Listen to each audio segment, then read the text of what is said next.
عشان في حال تم التعرض لها عسكريا فإنها سترد باستهداف القواعد الأمريكية في المنطقة. الآن كيف تتعامل واشنطن مع هذا الاحتمال؟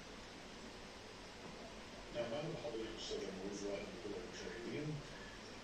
أعتقد أن التصريحات الإيرانية التي ذكرتها حضرتك قبل قليل بأنه هناك إمكانية للتعرض للقواعد العسكرية الأمريكية في المنطقة، هذا تصريح خطير وتصريح في نطاق التصعيدي، وأعتقد أن إيران يعني تسرعت في إطلاق هذا التصريح، خاصة أنها ما زالت